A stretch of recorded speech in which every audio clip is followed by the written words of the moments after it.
Jeffrey Epstein ရှုပ်တော်ပုံဆိုရင်တော်တော်များများကသိနေပြီးသားဖြစ်ပါလိမ့်မယ်14နှစ်ရွယ်မိန်းကလေးငယ်တွေကိုငွေပေးပြီးမလုပ်တဲ့နာလုပ်တာဒီမိန်းကလေးတွေကအခြားမိန်းကလေးတွေကိုထပ်ဆူပြီးကျေပြတ်တဲ့လူကုန်ကူးကွန်ရက်ကြီးတီထောင်တာသူတို့နဲ့ပဲအထက်တန်းလွှာတွေကိုထောင်ချောင်းစင်ဖမ်းပြီးနိုင်ငံရေးနဲ့စီးပွားရေးအတွက်အကြက်ကင်သုံးချတာစတဲ့ဆွဆွချက်တွေနဲ့ထင်ရှားခဲ့တဲ့ကမ္ဘာအရှုပ်တော်ပုံကြီးပါ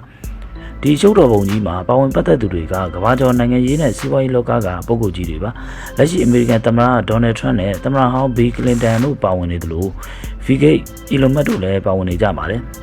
ဗြိတိန်တော်ဝင်မင်းသားဖြစ်တဲ့မင်းသားအန်ဒရူးနဲ့ဗြိတိန်နိုင်ငံရေးသမားပီတာမယ်ဒီဆန်တို့လည်းပါဝင်နေပါတယ်စလိုဗက်ကီးယားနိုင်ငံရဲ့နိုင်ငံတော်လုံခြုံရေးအကြံပေးပုဂ္ဂိုလ်ပြင်သစ်ယဉ်ကျေးမှုဝန်ကြီးဟောင်းနော်ဝေအဆင့်မြင့်တန်တမန်တို့လည်း Epstein နဲ့ဆက်ဆက်နေတယ်လို့ထင်ရှားခဲ့ကြပါတယ်ဒါအပြင်ဆွီဒင်နိုင်ငံရဲ့ UNHCR အကြီးအကဲလည်း Epstein ရဲ့ကျွန်းကိုတွားခဲ့တယ်ဆိုတာပေါ်လာခဲ့တယ်ဒါတွေကြောင့်ဗြိတိန်မင်းသားဆိုရင်လည်းတော်ဝင်ဘွဲတစစ်တွေရုပ်သိမ်းခံရတာတော်ဝင်အိမ်ကနေဖယ်ရှားခံရတာစတဲ့လူမှုရေးအရာဂုဏ်သိက္ခာတွေအားလုံးဆုံးရှုံးခဲ့ရပါတယ်ဗြိတိန်နိုင်ငံရေးသမားပီတာမယ်ဒီဆန်ကတော့တာမတ်ရာထူးကနေထုတ်ခံလိုက်ရတယ်အထက်လွှတ်တော်အမတ်အဖြစ်ကနေလည်းနှုတ်ထွက်လိုက်ရတယ်ဒါအပြင်နိုင်ငံတော်လျှို့ဝှက်ချက်ပေါက်ကြားမှုနဲ့စုံစမ်းစစ်ဆေးခံနေရသေးပါပဲအီလွန်မတ်ဗီဂိတ်နဲ့ထရန့်တို့ကလည်းမီဒီယာတွေရဲ့အာရုံစိုက်ခံနေရပြီး post အဟောင်းတွေဖြတ်တာလူစိတ်ဝင်စားလာအောင်ဘာသာရေးအသစ်တွေတင်နေတာစတဲ့နီလန်းတွေနဲ့မီဒီယာကိုပြန်လည်လွှမ်းမိုးနိုင်အောင်လုပ်နေကြပါတယ်။ပြည်ထောင်မှာလို့ထင်ရှားတဲ့ရေးယူတာတွေမဖြစ်ခဲ့ပေမဲ့မီဒီယာတွေကအာရုံပြောင်းအောင်လုပ်နေတာကိုတော့တွေ့ရပါတယ်။ Epstein ရှုပ်တော်ပုံကဥရောပပါလီမန်ဒီမိုကရေစီနိုင်ငံတွေမှာပို့ပြီးတော့မြန်ဆန်ဆန်နဲ့တရားရေးပေါ်တက်ရောက်ခဲ့ပါတယ်။ဆိုရရင်ချက်ချင်းအပြစ်ပေးပြီးချက်ချင်းဖြေရှင်းလိုက်တာကိုတွေ့ရပါတယ်။2020ကျော်ဖေဖော်ဝါရီလအတွင်းမှာပဲဥရောပတလွှားကထိပ်တန်းအရာရှိကြီးတွေတော်တော်များများယာရုကနှုတ်ထွက်ပြီးရာဇဝတ်မှုနဲ့စုံစမ်းစစ်ဆေးခံနေကြရတယ်။ယူကရိန်းနိုင်ငံရဲ့အမည်မဖော်ထားတဲ့ဝန်ကြီး2ဦးကလည်းယာရုကနေထုတ်ပယ်ခံလိုက်ရတယ်။ Epstein ရှုပ်တော်ပုံကဥရောပမှာတော့အထက်တန်းလွှာတွေကရာဇဝတ်မှုတွေကိုနှစ်ပေါင်းများစွာငွေကြေးနဲ့အာဏာသုံးပြီးဖုံးနိုင်ခဲ့တယ်ဆိုတဲ့ထိတ်လန့်စရာအခြေအနေဖြစ်ထင်ရှားခဲ့ပါတယ်။ဥရောပနိုင်ငံတွေရဲ့တရားစီရင်ရေးကိုချက်ချင်းရိုက်ခတ်ခဲ့ပြီ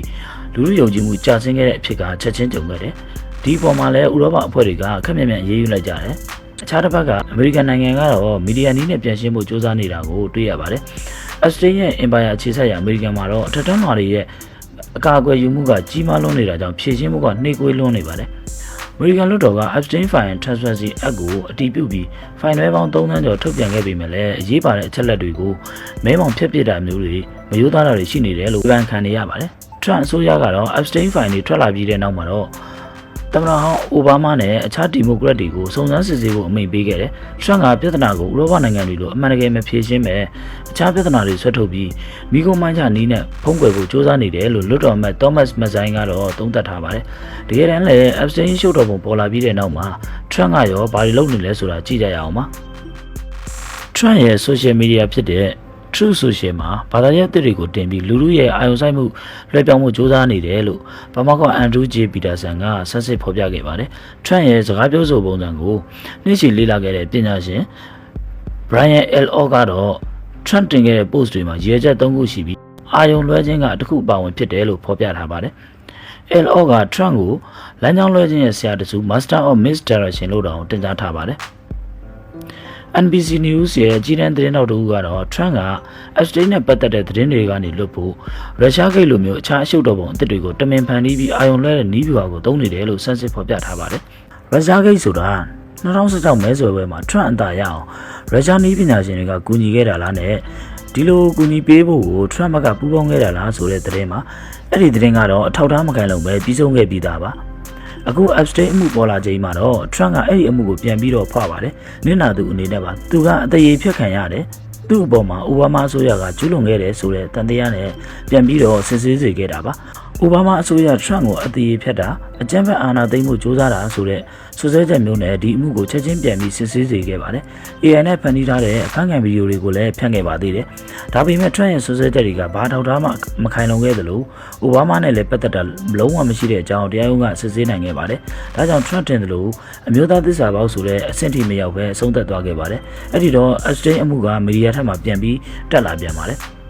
Epstein မှုမီဒီယာထက်မှရန်တင်ရှားနေတဲ့အချိန်မှာပဲ Trump က Commander ဆိုတဲ့အားကစားကွင်းရဲ့နာမည်ကို Redskin လို့မပြောင်းရင်ပိတ်ပင်မယ်လို့ချိန်ချောက်ပြီးယဉ်ကျေးမှုစစ်ပွဲပုံနဲ့ဖန်တီးခဲ့ပါသေးတယ်။ဒါတင်မက Martin Luther King Jr. နဲ့ John F. Kennedy လောက်ကျန်ခံရတဲ့ ဖိုင်အဟောင်းတွေကိုလည်းလူသိရှင်ကြားထုတ်ပြန်ခဲ့ပါတယ်နောက်ထပ် Epstein နဲ့ပတ်သက်တဲ့သတင်းတွေဖော်ပြခဲ့တဲ့ Wall Street Journal ကိုအသေးအဖြတ်မှုနဲ့တရားစွဲခဲ့ပါတယ် Trump ကိုအမြဲတမ်းပြင်းပြင်းထန်ထန်ဝေဖန်လေးရှိတဲ့ Rosie O'Donnell နာမည်ကြီးတစ်ယောက်ရဲ့နိုင်ငံသားဖြစ်ခွင့်ကိုလည်းရုပ်သိမ်းပြမယ်လို့ပြောခဲ့ပါတယ်နောက်ထပ်အာနာဂျင်ဆန်နဲ့လောက်ရအဖြစ်လူကြိုက်နေတဲ့အခွန်မူဝါဒအတည်ပြုမှာကိုကန့်ကွက်နေတဲ့ Los Angeles ကဆန္ဒပြပွဲတွေကိုစစ်တပ်ဆေလွတ်ပြီးနှိမ်နင်းမှုစ조사ခဲ့တယ်ပြောရရင်အရန်အရေးမပါတဲ့ဆန္ဒပြပွဲတွေကိုတမင်သက်သက်စစ်တပ်လွတ်ပြီးနှိမ်နင်းဖို့လုပ်ခဲ့တာပါဒါတွေက Epstein မှုပေါ်နေချိန်မှာ Trump ကတောက်လျှောက်ဆွဲထုတ်နေတဲ့အလုံးမပြည့်တဲ့ပြဿနာအသစ်တွေပါနောက်ပိုင်းမှာတော့ဗင်နီဇွဲလားသမ္မတဖြစ်တဲ့နီကိုလတ်မာဒူရိုကိုဖြုတ်ချခဲ့ပါတယ်ဒါကတော့ Epstein ရေးတဲ့ကမ္ဘာသတင်းစာမျက်နှာစာတွေမှာနေရာယူခဲ့ပါတယ်မြန်မာပြည်မှာဆိုရင်လည်း Trump ကအာဏာရှင်ကိုဖြုတ်ချတယ်ဆိုပြီးပွဲဖြစ်လိုက်ပါသေးတယ်ဒါတင်မက2025ဇွန်လကအီရန်ရဲ့နျူကလ িয়ার အစီအစဉ်ကိုဖျက်ဆီးဖို့ Operation Midnight Hammer လို့အမည်ပေးထားတဲ့တိုက်ခိုက်မှုတစ်ခုကိုလုပ်ခဲ့ပါသေးတယ်ဒါကလည်းသိတော့အလုံးမဖြစ်ပါဘူး Epstein အမှုကိုလူတွေအားလုံးမေးလောက်အောင်မဆွဲဆောင်နိုင်သေးပါဘူး Epstein အမှုအချိန်တက်နေချိန်မှာအမေရိကန်နိုင်ငံမှာပဲဒီလိုတွေလုပ်နေလာတာဆိုတော့ဗြိတိန်နိုင်ငံလည်းအတူတူပါပဲဗြိတိန်ကတော့ပြဿနာအသစ်တွေကိုဆွဲထုတ်တာမဟုတ်ပဲကြာဆင်းသွားတဲ့အစိုးရပုံရိပ်ကိုပြန်မြင့်တာပါ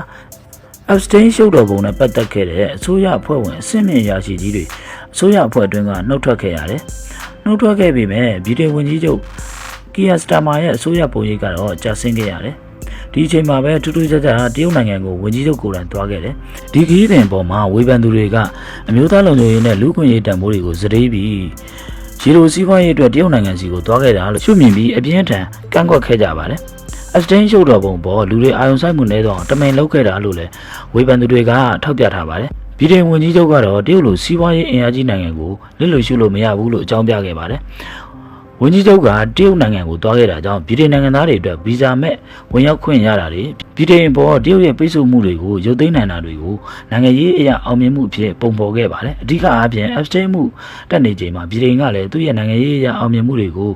ုတိတိတတ်တာဆွဲထုတ်ပြနေခဲ့တာပါဒါပေမဲ့လည်းEpstein အမှုကမီဒီယာထက်မှပျောက်မသွားခဲ့ပါဘူးတကယ်တော့ Epstein အမှုက2025ခုနှစ်တခုလုံးခက်ကြိတ်ကြိတ်ဖြစ်နေတဲ့ Epstein File ထုတ်ပြန်ဖို့ဖိအားတွေကရှိနေတာပါ2025နိုဝင်ဘာမှာတော့ Epstein File Transparency Act ကိုအတည်ပြုခဲ့ပါတယ်ဒီနောက်မှာတော့ဒီသတင်းကိုပဲတစ်ကမ္ဘာလုံးကစိတ်ဝင်စားကုန်ကြပါတော့တယ်သတင်းတစ်ခုချင်းစီကိုအသေးစိတ်စောင့်ကြည့်နေခဲ့ကြတယ် Epstein နဲ့ပတ်သက်တဲ့ဗီဒီယိုတွေကတပတ်အတွင်းမှာတင်ကြည့်ရှုသူတန်း90ကျော်သွားခဲ့ပါတယ်2026ဇန်နဝါရီမှာတော့ American တရားရေးဌာနကEpstein နဲ့ပတ်သက်တဲ့စာမျက်နှာ3သန်းကျော်ဗီဒီယို2000ကျော်နဲ့ဓာတ်ပုံ3,800,000ကိုနောက်ဆုံးအသုတ်ထုတ်ပြန်ခဲ့ပါတယ်။နာမည်ကြီးတွေဖြစ်တဲ့ Donald Trump, Bill Clinton, Elon Musk, Bill Gates တို့လိုကမ္ဘာကျော်ပုဂ္ဂိုလ်တွေရဲ့နာမည်တွေကပတ်သက်သူစင်းထဲမှာပါနေခဲ့တယ်။ဒါတော့မှထုတ်ပြန်ထားတဲ့ file တွေထဲမှာတချို့နာမည်တွေကမဲမောင်ပြီးဖြတ်ထားတာတွေပါနေပါသေးတယ်။ဒါကြောင့်လဲနောက်ွယ်ကဒီထက်ပိုပြီးနည်းနည်းမယ်လို့ထင်နေကြပြီးကမ္ဘာလူထုရဲ့စိတ်ဝင်စားမှုကအမြင့်ဆုံးရောက်ခဲ့တာပါ။ဘလောက်ဒီစိတ်ဝင်စားကြလဲဆိုရင် Trump ရဲ့ဒီမျိုးစုံနဲ့အာယုံလှည့်စားတဲ့သတင်းတွေအလုံးမဖြစ်သလိုဗြိတိန်နဲ့တရုတ်ကုန်သွယ်ရေးတိုးတက်လာတာကိုလည်းလူထုကစိတ်ဝင်စားကြပါဘူး။ Epstein အမှုကအမေရိကန်နဲ့ဗြိတိန်ပါဝင်ဥရောပတရားရေးစနစ်ရဲ့အစဉ်အဆက်အကျင့်ပြတ်ခြားစားနေတဲ့ဖြစ်စဉ်အဖြစ်နဲ့ကမ္ဘာလူထုကစိတ်ဝင်စားနေကြပါတော့တယ်။လူအထက်တန်းလွှာတွေအတွက်အမေရိကန်နဲ့ဗြိတိန်ရဲ့တရားရေးကအကာအကွယ်ပေးနေတာလို့မြင်ကုန်ကြပါတော့တယ်။ဒီအလွှာတွေကဘလို့လူမဆန်တဲ့ကျူးလွန်မှုတွေကိုပဲကျူးလွန်ပါစေ။ရာသက်ပံလွတ်မြောက်နေတယ်ဆိုတဲ့အမြင်တွေကလည်းအကြီးအကျယ်ပြန့်နှံ့ကုန်ပါတော့တယ်။ဒီလိုရှင်းမနိုင်တဲ့ရှုပ်ထုတ်ကြီးကနေလူတွေအာယုံမရတော့အောင်ဘယ်လိုလုပ်မလဲလုပ်တဲ့နည်းလမ်းတော့ရှိပါတယ် Decat strategy ပါ2012မှာဗြိတိန်ဝန်ကြီးချုပ်ဟောင်းဖြစ်တဲ့ Boris Johnson ကစတင်သုံးနှုန်းခဲ့တဲ့ strategy တစ်ခုပါအခြေအနေမှန်တဲ့ကိစ္စတစ်ခုမှာအာယုံလွှဲဖို့ဇပွဲပေါ်ကိုကြောင်သေးတကောင်ပြစ်တင်လိုက်ပါဆိုတဲ့သဘောပါအခုဖြစ်နေတဲ့ကိစ္စကိုအသာထားဆိုဇပွဲပေါ်မှာရောက်နေတဲ့ကြောင်သေးကဘယ်သူကြောင့်လဲဆိုပြီးကြောင်သေးကိစ္စကအားလုံးနဲ့ဆိုင်တယ်လို့ဆွဆွဲလိုက်တာပါအထူးသဖြင့် Trump ရဲ့ Epstein ရှုပ်တော်ပုံပေါ်ပေါက်လာပြီးတဲ့နောက်မှာမီဒီယာတွေကဖော်ပြတဲ့သတင်းတွေက Decat strategy ကိုသုံးနေတာလို့ Australia နိုင်ငံသားနိုင်ငံရေးကတိကတဦးဖြစ်တဲ့ Grant Rodwell ကထောက်ပြထားပါတယ်သူထောက်ပြထားတဲ့ Trump သုံးနေတဲ့ Decat strategy ကဘာဖြစ်မလဲသိပြီးတော့စဉ်းစားစရာတော့မလိုပါဘူးအခုလက်ရှိကမ္ဘာသတင်းတွေမှာဘယ်အကြောင်းအရာကအများဆုံးလဲဆိုတာကသက်သေပါပဲဟုတ်ပါတယ်ဟောမို့ကြီးလည်းကြားအရေးပါပဲအီရန်ကိုအမေရိကန်နဲ့အစ္စရေးနိုင်ငံပေါင်းပြီးဘုံကျင်းနေတဲ့သတင်းမှာရေလက်ကြားပိတ်တယ်စီပြက်တယ်အာရှနိုင်ငံတွေအကြီးကျယ်ရေနံစီပြဿနာကြုံလာရတော့တယ်စီရေးကအစမတန်ထိုးတက်သွားသလိုဘယ်တော့ပြန်ကြမလဲဆိုတော့အာမခံချက်လည်းမရှိပါဘူး မြန်မာနိုင်ငံမှာဆိုရင်စီဝဲဖို့တန်းစီရင်အသက်ပါသွားသူတွေစီမရှိတော့လို့တင်မောမထွက်နိုင်မဲ့အလုံးလက်မဲ့ဖြစ်ကုန်တဲ့မြန်မာရေလုံသားတွေ73စီ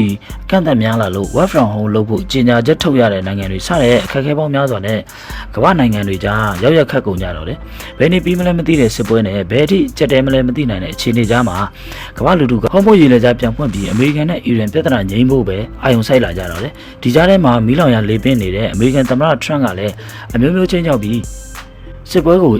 နေတယ်အာဏာရှင်အုပ်ချုပ်သူကိုအီရန်ပြည်သူတွေအတွက်နှိမ်နင်းပေးသလိုလိုနဲ့အာဏာရှင်အောက်ကအခြားနိုင်ငံသားတွေကိုလည်းစိတ်ဝင်စားလာအောင်လုပ်ခဲ့တယ်စစ်ပွဲထဲမှာပါတဲ့နိုင်ငံတွေကိုလည်းအားလုံးနဲ့သက်ဆိုင်တဲ့စစ်ပွဲအဖြစ်ဖန်တီးလိုက်တယ်ဟော်မုတ်စီလက်ကြားကိုအားထားနေရတဲ့အရှိလေပိုင်းနိုင်ငံတွေအတွက်ခေါင်းမိတောင်အောင်ဖန်တီးခဲ့တယ်စစ်ပွဲပြီးတော့မလို့လို့နဲ့ထပ်ပြီးတော့အရှိန်တင်လိုက်ပြန်ကြောလိုက်နဲ့ကမ္ဘာလူထုရဲ့အာယုံကိုဟော်မုတ်စီလက်ကြားအရေးထဲမှာပဲဆွဲနေထားခဲ့တယ်စတင်းရဲ့ကွန်ရက်တဲကကြံစည်နေတဲ့အဖွဲ့ဝင်တွေက9/11လိုမျိုးဖြစ်ရတဲ့ခုကိုဖန်တီးပြီးအီရန်ကိုလက်ညှိုးထိုးဖို့ကြံစည်နေတယ်လို့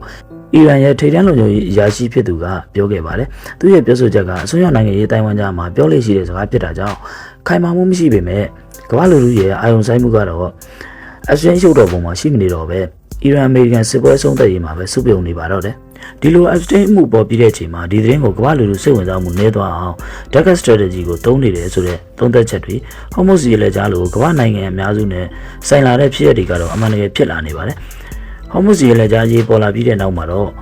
အစင်းရှုပ်တော်ပုံရဲ့အရွယ်မြောက်သေးသူတို့ကိုလိမ်မဆိုင်ရာကျွလွန်ခဲ့တယ်ဆိုတဲ့သတင်းတွေကလည်းမီဒီယာထက်မှာဟော်မုတ်စီလက်ကြားအရေးလောက်တက်မလာတော့ပါဘူး။အမေရိကန်ဥရောပနိုင်ငံတွေရဲ့တရားရေးကအထက်တန်းလွှာတွေကိုကာကွယ်ပေးထားတယ်ဆိုတဲ့သတင်းကလည်းအီရန်ရဲ့လက်နက်ချရေးလောက်အရေးမပါတော့ပါဘူး။အခုချိန်မှာအစင်းအမှုရဲ့နောက်ဆုံးအကြောင်းအရာတစ်ခုဖြစ်တဲ့မေလ6ရက်နေ့ကဖက်ဒရယ်တရားသူကြီးတို့ထုတ်ပေါ်ပြောခဲ့တဲ့အစတင်းရဲ့ကိုယ့်ကိုတေချောင်းကြံစီတဲ့မှတ်စုဆိုတာလည်းတိတ်ပြီးတော့စိတ်ဝင်စားသူမရှိကြတော့ဘူး။ကိုယ်နှောင်းဝေးဝန်ကြီးဟောင်းဝက်လွတ်နစ်ကိုအောက်လွှတ်တော်ကြီးကြပ်ရေးကော်မတီကအစတင်းအမှုနဲ့ပတ်သက်တဲ့အပေါ်တကားပိတ်စစ်ဆေးခဲ့တယ်ဆိုတာတွေလည်းလူထုကစိတ်ဝင်စားကြတော့ပါဘူး။အမေရိကန်လွှတ်တော်အမတ်ဟောင်းမဂျရီတေလာဂရင်းနီကသူမနဲ့သူမရဲ့မိသားစုအစတင်းဖိုင်ထုတ်ပြန်ရေးနဲ့ပတ်သက်ပြီးထရန့်နဲ့သဘောထားကွဲလဲပြီးတဲ့နောက်မှာတရက်နဲ့ချင်းချောက်ခံရတယ်လို့ပြောခဲ့တာလေကမ္ဘာလူထုကြီးကအာယုံမရောက်နိုင်ကြတော့ပါဘူး။ abstain file ထုတ်ပြန်မှုမှာတားကောင်ဖြစ်ခဲ့ရတဲ့လူအယုတ်တရားရဲ့အမည်ဖုန်းနံပါတ်နဲ့ဓာတ်ပုံတွေပါသွားလို့တရားစွဲထားတယ်ဆိုတဲ့သတင်းတွေလည်းကမ္ဘာလူထုကြားမှာဟော်မုတ်အရေးလောက်စိတ်ဝင်စားကြတော့ပါဘူး။နောက်ဆုံးမှာတော့ပြန်ပြီးကောက်ချက်ကြရင် abstain ရှုပ်တော်ပုံနဲ့အခက်ချုံနေရချိန်မှာတကမ္ဘာလုံးကိုအကျက်ရိုက်စေခဲ့တဲ့ဟော်မုတ်ရေးလက်ကြားရေးပေါ်လာတာက Dark Strategy လို့တော့သတ်မှတ်နိုင်ပါတယ်။ရှင်းမရတဲ့ဥရောပအရေးမှာဟော်မုတ်ရေးလက်ကြားအရေးကကမ္ဘာနိုင်ငံတိုင်းအရေးတကြီးရှင်းမရတော့မဲ့ဇပွဲပေါ်ကအကြောင်းသေးဖြစ်သွားပါတယ်။ဒီကြောင်းသေးကိုဘယ်လိုရှင်းကြမှာလဲ။နောက်ထပ်ကြောင်းသေးတွေကထပ်ပြီးပေါ်လာနိုင်သေးလားဆိုတော့ကိုတော့စောင့်ကြည့်အောင်ပဲရှိပါတော့တယ်။